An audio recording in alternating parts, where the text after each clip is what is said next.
Hey guys, Emily Mance here in Fort Collins, Colorado. Welcome to my condo. Today I want to show you guys how to utilize a foam roller. So 2 rules of thumb with the foam roller. First is that any area that you're on, you're going to be there for about 2 minutes. The second rule is that if you find an area that is a little more tender than the rest of the areas, I want you to go ahead and hold that pressure before you continue to roll. Hold it there for anywhere for about 20 to 30 seconds and also breathe through it while you're doing that. Alright, let's get started. So the first area that we're going to go to are the quads. So rule of thumb is that we never want to roll on any of the bones just because it doesn't feel good. So that being said, we want to make sure that for the quads, we're staying just below that hip bone and we're staying just above that knee bone. So I like to start with the foam roller about middle of my quads. From here, you're going to come down onto your forearms just like you would as if you were in a plank. And then from here, you're just going to take your arms and you're going to roll yourself forward and back.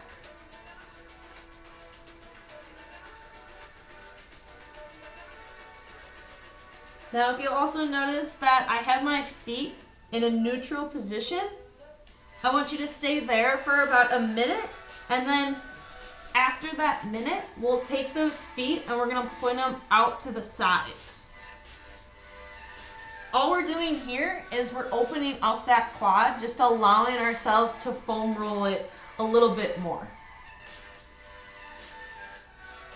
You can alternate from having your feet out wide and then going back to a neutral position, or you could also just stay on one area for a minute and then switch to the other for a minute. Your preference. Alright. Just for the tutorial video, I'm probably only going to go for about 30 seconds to 40, just to keep it nice and short.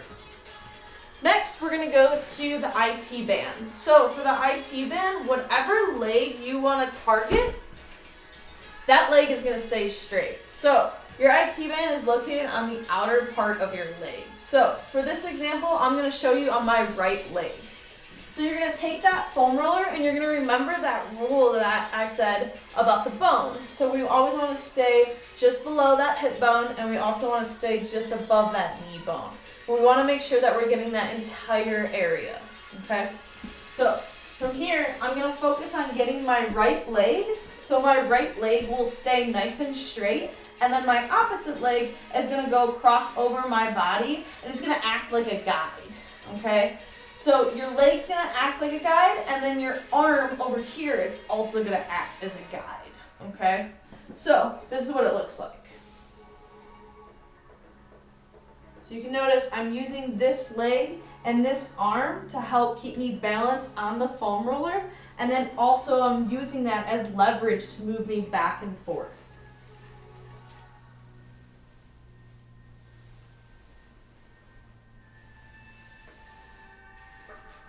So I'm going to go ahead and reposition the foam roller because, again, I want to make sure that I'm getting that entire surface area, okay? So all the way from the top of that knee and to the bottom of that hip. Sometimes it might take a couple tries to reposition that foam roller, and that's totally fine. Now here you'll also notice that I added in my opposite arm just to add a little bit more leverage onto that foam roller.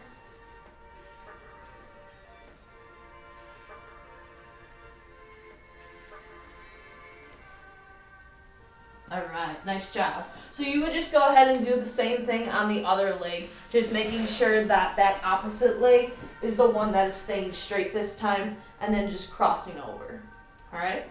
So next, we're going to go to the glutes. So the glutes are just on your butt muscles. So what I'll have you do is I'm going to have you sit on the foam roller. From here, your arms are going to be behind you, okay, acting like that guide. And what I'll have you do is take one leg and you're going to cross it over, okay?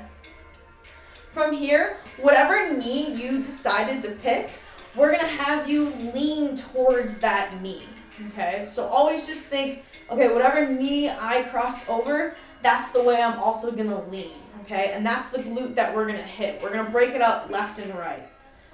So from here, you'll act and you'll use this opposite leg and this arm back here as your guide to move yourself with that foam roller.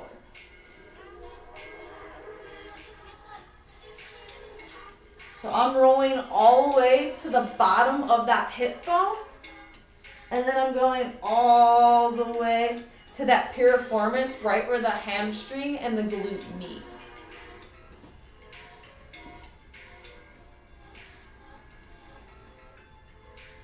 And we're breathing through everything while we're doing this. Nice and easy. We're remembering that if you find those tender spots, like I found one right here, we're gonna hold that area. We're gonna breathe through it nice and easy. And then we're gonna continue to roll.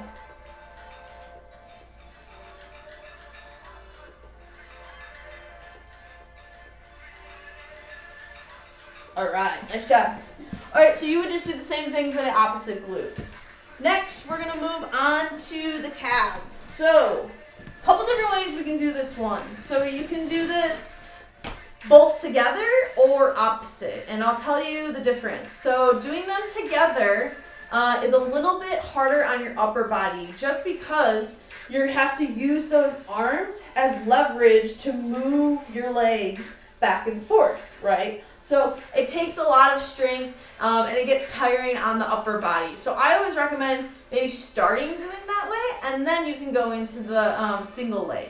So the single leg, you would just have one leg on the foam roller, and then you'll take that other opposite leg and you'll lay it on top, okay? So that just adds some extra added pressure that's going into the foam roller here.